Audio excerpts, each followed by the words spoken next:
Un millième Grand Prix de l'histoire réussi sur le circuit de Bugatti au Mans. Deux courses incroyables, pleines de rebondissements. Un Français sur le podium, Johann Zarco. Fabio avec des difficultés, on va en parler. Grosse performance de Bezzecchi. Jorge Martin fait presque un carton plein. Des gros accrochages, donc des points perdus pour certains pilotes. Bref, vous l'aurez compris, on est là pour faire le débrief du MotoGP de France. Je suis ravi de vous retrouver. N'oubliez pas de vous abonner, de liker la vidéo. Merci du fond du cœur à tous ceux qui me soutiennent. Jingle.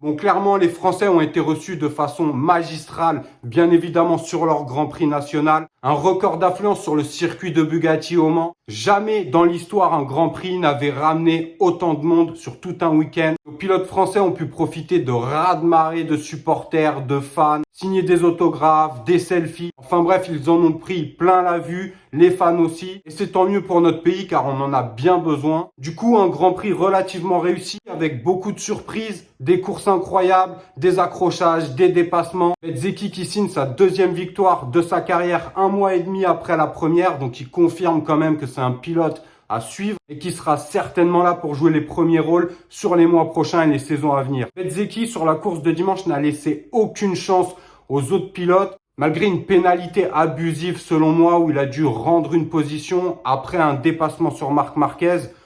Un dépassement qui ressemblait relativement à tous les dépassements de Marc Marquez, agressif, incisif, qui pousse le pilote un peu sur le côté pour pouvoir prendre le large. Bref, un dépassement en règle pour moi, mais Bezzecchi, malgré cette position qu'il a dû rendre, clairement, il a laissé aucune chance aux autres. Il a pris le large, il a gagné la course avec 4 secondes et demie d'avance. Donc, grande Bezzecchi, Valentino Rossi peut être fier de lui. Par contre, il y a un autre de ses collègues de la VR46 qui a fait une bonne course sprint vu qu'il termine sur le podium. Mais par contre, qui n'a pas eu de chance sur la course de dimanche vu qu'il s'est fait strike par Viñales. Alors après, à qui la faute ? Je vous laisse en débattre. Pour moi, c'est un fait de course. Et c'est même peut-être un peu plus Bagnaia qui est en tort, vu que Maverick est passé devant et il se donne de l'air pour prendre la courbe.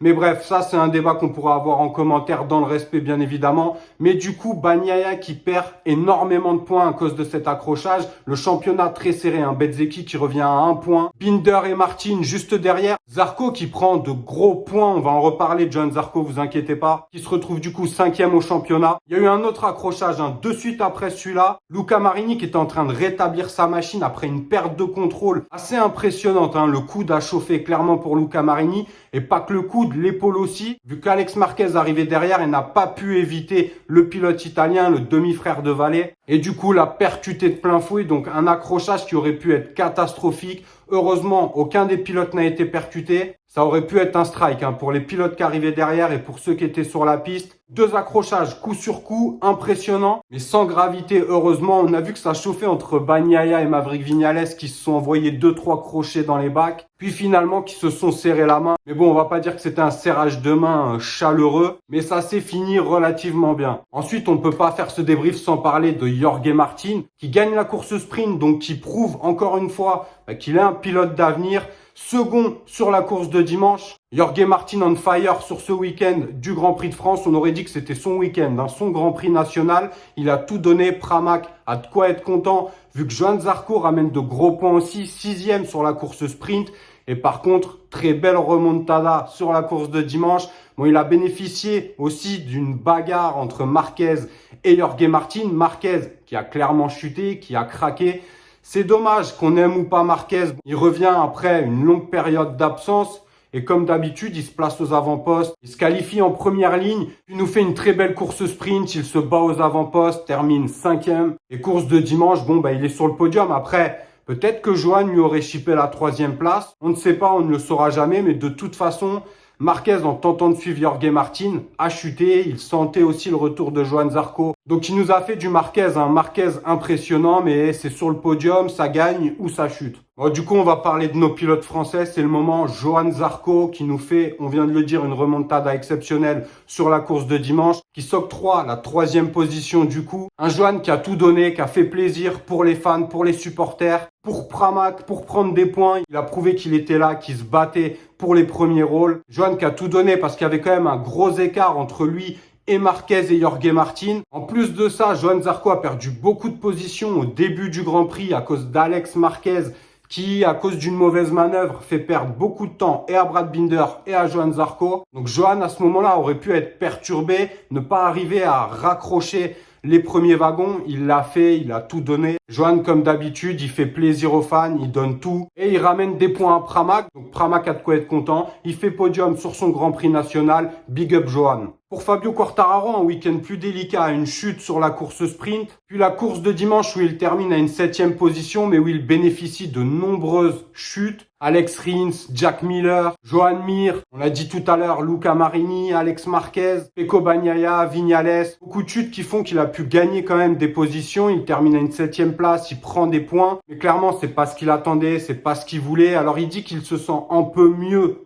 sur la Yamaha, mais c'est loin d'être ça encore. Ils ont décidé d'arrêter les réglages, de les laisser sur les réglages actuels. Puis il y a un deuxième facteur qui fait que Fabio a eu du mal sur ce Grand Prix, c'est son bras qui s'est mis à gonfler, à enfler selon lui. Un gros traitement lourd donné par l'équipe médicale, encore une fois selon ses dires. Il a dit que clairement on lui avait jamais donné un traitement aussi lourd avant une course, il l'a ressenti. À partir de la mi-course, a ressenti beaucoup de douleur sur son bras. Donc délicat pour Fabio si ça a réellement été le cas. De performer sur un Grand Prix avec une machine qui est pas au point, avec un bras en vrac, c'est compliqué. Bon, on a longuement décrit la situation de Fabio sur diverses vidéos. Allez les voir si c'est pas déjà le cas. Mais un week-end compliqué et dur pour Fabio Quartararo. Bon, la saison risque d'être longue, on le sait. Donc on va croiser les doigts quand même pour qu'il arrive à faire de belles choses, qu'il arrive un peu à surnager sans prendre trop de risques sur les futurs Grands Prix. On est obligé aussi de parler d'Augusto Fernandez. Alors lui, personne ne le voyait arriver, personne ne le voyait venir à ce niveau-là sur le Grand Prix de France.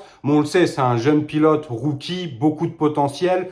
Mais clairement, il a été très solide. Bon, là aussi, il bénéficie, mais comme les autres pilotes, de nombreuses chutes. Il gagne beaucoup de positions. Mais il a été là, il a été solide, rapide. Le rookie prouve qu'il a du talent. Il termine à une très belle 4e position.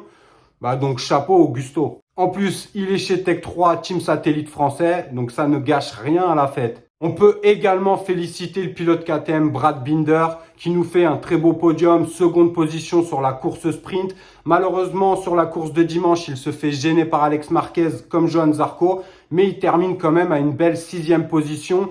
Brad Binder qui est remonté sur ce début de saison, qui nous montre de très belles choses, qui montre également que la KTM est au point. Jack Miller aurait pu faire un beau week-end. Finalement, il a chuté sur les 2 courses. Mais clairement, la KTM est en forme et le pilote sud-africain est très très chaud. Donc là aussi, Brad Binder, je le vois bien se battre tout au long de la saison aux avant-postes. D'ailleurs, il est 3e au championnat à 13 points uniquement de Pecco Bagnaia. Donc là, tout s'est resserré au niveau du championnat du monde.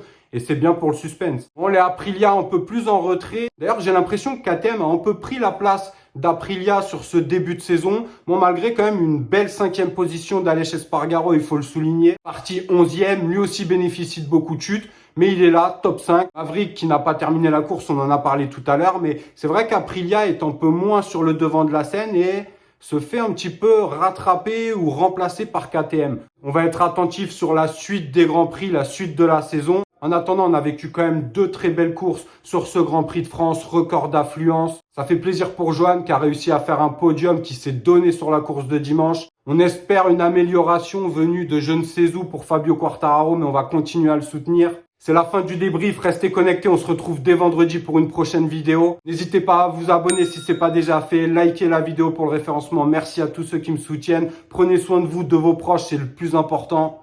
Ciao.